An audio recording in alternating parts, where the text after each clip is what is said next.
and welcome to my channel. Bonsoir et bienvenue sur ma chaîne. My name is Muriel and it's time for another monthly reading wrap-up. In the month of July, I read a total of 9 books and it was overall a fairly mixed month. It started out well enough, and then the end of it wasn't so great. Over the first 2 weeks of July, I read Mythago Wood and Lavondyss by Robert Holdstock. I did a book review, a dual book review in fact, for both of these novels if you'd like to check it out. Briefly, I really enjoyed both of these books. Lavondyss more so than Mythago Wood, but I found the premise very interesting. The idea of manifested archetypes of the human collective unconscious in a supernatural forest in England was really neat, and it touched upon, things I really love, such as mythology and a bit of anthropology, etc. So yeah, I would recommend these if you like mythical, folkloric fantasy and things like that. And as I usually do, while I read both of these novels, I also read concurrently with them a non-fiction book. So the week I read Mythago Wood, I also read Sex Friends de Richard Mèmeteau, a non-fiction book in French. So I liked this. The thing is, it wasn't about what I thought it was going to be. I thought this was going to be a book about ethical non-monogamy, relationship anarchy, and it does touch upon that subject a bit, but it's more broadly about just dating, sex, relationships in the 21st century, how it's affected by online dating and things like that. So it was interesting.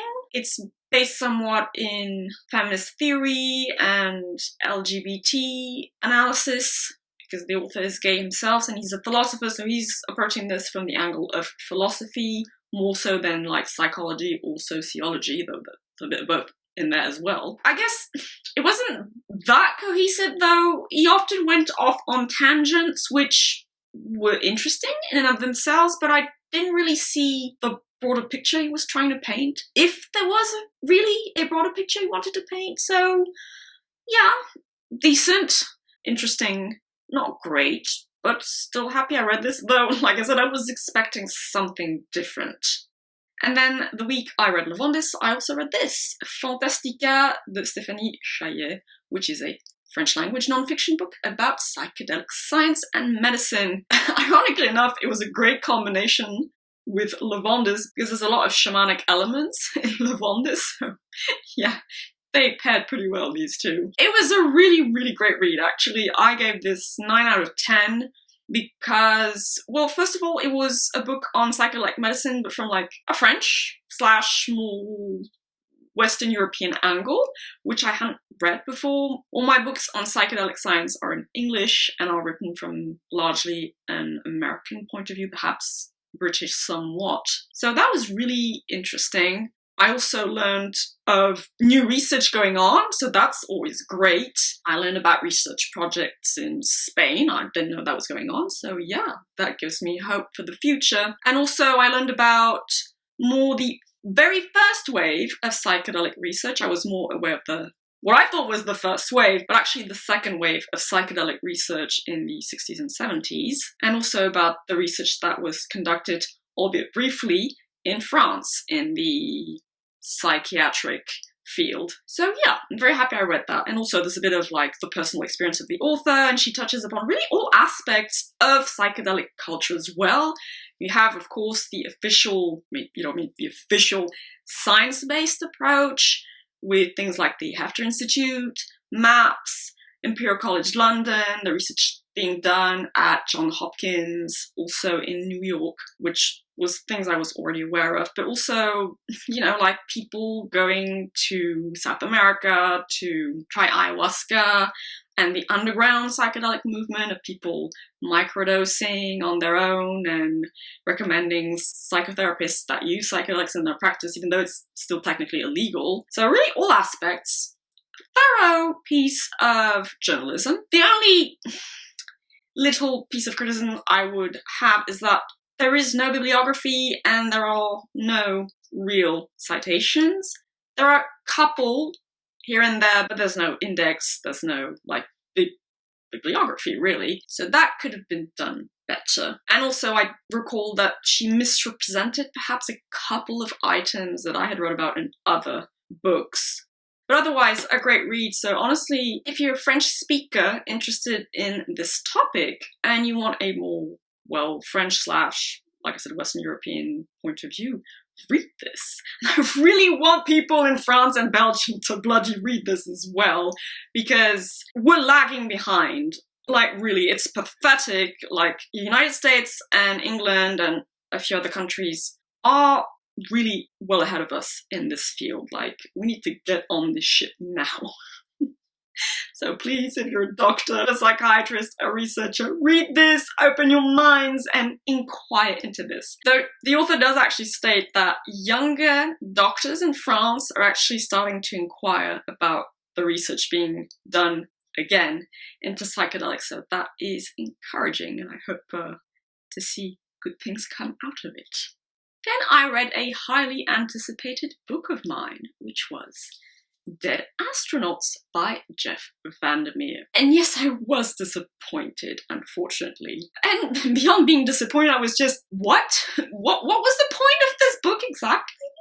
It's one of those. So, if you're not aware, Dead Astronauts is a companion novel to Vaughan and also The Strange Bird, which is like a novella set in the universe of Vaughan. It's not a sequel, it's not really a prequel, it's actually, in point of fact, a bit of both. It's an experimental novel, can you call it that? The way it's written is weird, it's some trippy shit, which, to be fair, is kind of suggested by the cover. And it's one of those weird alternative ways of writing. So, you have a chapter with the aforementioned dead astronauts, which are figures you find in the novel Vaughan. And then you've got different chapters with different points of view that are somewhat related to one another. But I mean, the way it's written, if I can just give you an example, because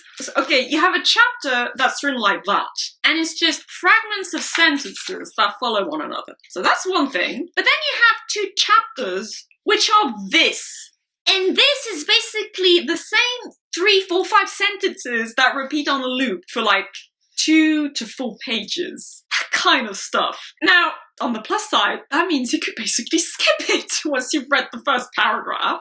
And it reads very, very quickly, because when you have a chapter that's just chunks of sentences at the bottom of the page, I can just fly through that. But it's very disjointed.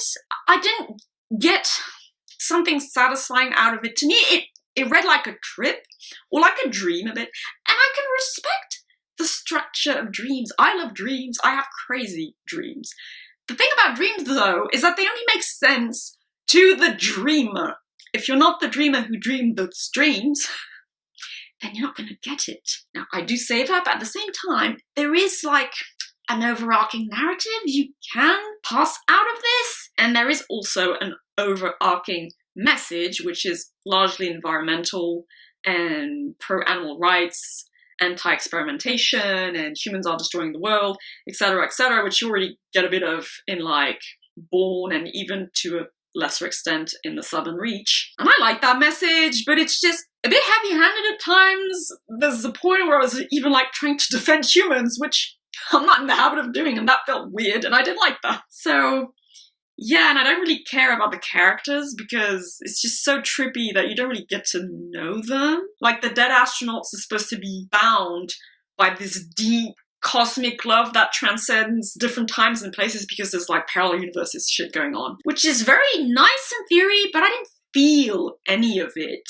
Yeah, it's weird because at the same time there are like moments of scintillating beauty in his prose. I wrote down a lot of quotes actually from this novel, but it doesn't form a cohesive and satisfying whole. So yeah, it was a flop for me. And I had a really hard time rating this on Goodreads. I was like 2 or 3 stars? I don't know. I gave it 3 stars in the end. To me, it's like between a 5 and a 6 out of 10, which is alright. I wanted to like this more, but I just couldn't. It was just a bit too weird for me. He's very good at writing weird fiction, but that was just a bit too weird. To wash that down, yeah, that sounds more negative than I meant it to, but I also read The Last Man, Book 3, so that's volumes 5 and 6, and 4 stars. It continues to be highly entertaining, and I'm really enjoying the story's developments and the different story threads, so yeah, no complaints. And also Monstress Volume 3. Here again, I gave it 4 stars. I enjoyed this more than the second volume. I think you've got more interesting developments here, and the story is really picking up its pace, and things happen, and you get more world building, all the good stuff. So again, no complaints here.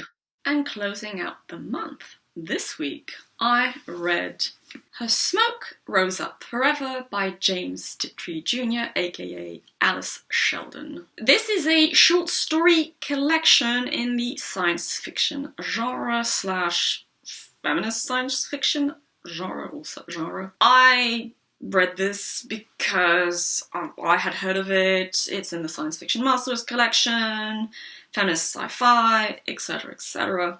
I didn't really know what to expect going in. However, I had researched the author a bit, and I learned that she had a very interesting life, and also a very hard life, and this was not the happiest of women. She saw some pretty traumatic stuff as a young child in the Congo, I believe, and she was bipolar, and oh boy, can you read that in there? I did not enjoy this collection, unfortunately. I don't think it's bad, but it is just so depressing and nihilistic. See, now that's the thing. It runs past depressing and goes straight into nihilism, just outright nihilism. And after 18 stories of that, I was like, just almost angry. I was like, okay, I want to be done with this shit. So, ironically, I think I probably rated each story a bit more harshly than I would have otherwise, because I read all of them in one go. I do think there's literary merit in there, and I will be doing a full review for this, obviously, very soon. But yeah, just the nihilism, and she ironically creates her own tropes, so I could basically guess the way each of her stories was going to end after a certain point. I was like, that person's gonna die. They're all gonna die. It's gonna be depressing and sad, and abandon all hope, ye who enter here, because life is pointless, meaningless, we're all gonna die, let's just all kill ourselves. And I say that, and she did in fact commit suicide, and shot her husband. So, that should give you the colour, and the tone. And there are, yes, feminist elements, though some people will say it's radical feminism. Oh, no.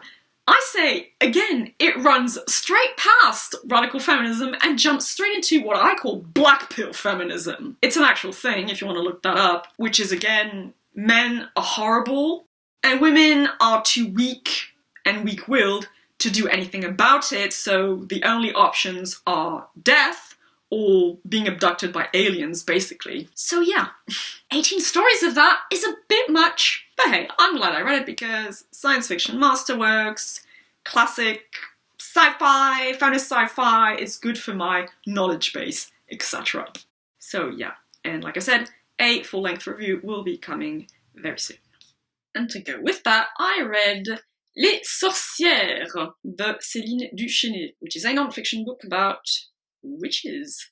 So, again, a disappointing read, unfortunately. I guess I should have done more thorough research before buying this, because I guess this is a companion book to a radio program the author made, which was like a 4-hour radio program, and each part of the book goes with a certain episode of that radio program. It was alright, to be fair, like it's not bad. I just thought her research on witchcraft and its roots, its expression, and also its legacy in contemporary times was very, very superficial and very selective, and also, once again, just not very cohesive. The first part is about the actual witch trials of the early Renaissance period, which was fine, but she chose to build it around like a case study of the last witch who was burnt at the stake in Switzerland, which was interesting, don't get me wrong, but maybe a bit too focused on that. And then the second part is about what was the figure of the witch, and then she see, that's another thing. She cited really old sources and exclusively French male ones. And another book I read, which was about witchcraft and feminism, or examining some aspects of feminist theory based off of the figure of the witch, that author cited research done by Anglo-Saxon female researchers about witchcraft and the witch trials of Europe. And there's like nothing about that in there. And, you know, references from like the 60s and the 70s, I'm like, you know, there's fresher research out there.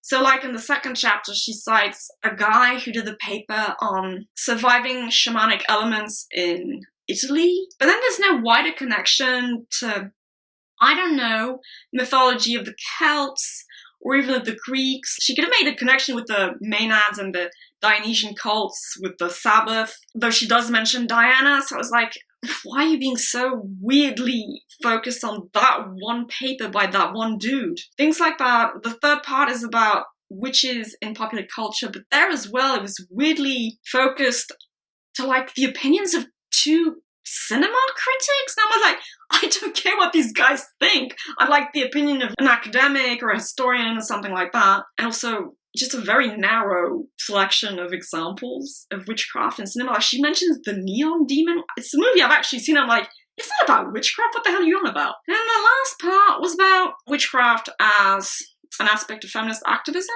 And there she does mention Wicca and neo-paganism, but again, very sparsely. And I don't know, it was very disappointing. It was very surface level. I've already read quite a bit about neo-paganism, about witchcraft, about the links between witchcraft and feminism, and I've read it, researched in a much better fashion, so maybe her radio program went into more depth, but I was like, the research you did was not thorough enough.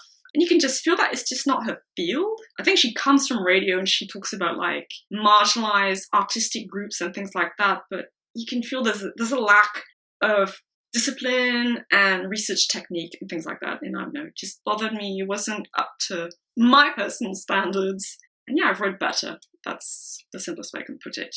And finally, lest I forget, I should also mention that I did read the first volume of the Mistborn trilogy, The Final Empire by Brandon Sanderson, for which I did a mini review, if you'd like to check that out. I finished it like at the very beginning of the month, so I could have technically mentioned it last month. But anyway, so now I'm like 2/3 of the way into The Will of Ascension. I might actually technically finish it by the end of this month because I'm, spoiler, recording this on the 26th of July, but since I'm going to have a couple of busy weeks ahead of me, I'm preparing ahead of time, so who knows. And I will be starting this week Northern Lights by Philip Pullman because I'm going to do my His Dark Materials reread. In the meantime, I hope you all have a lovely day, evening, morning, afternoon, etc. And I shall see you all in the next video. Bye bye.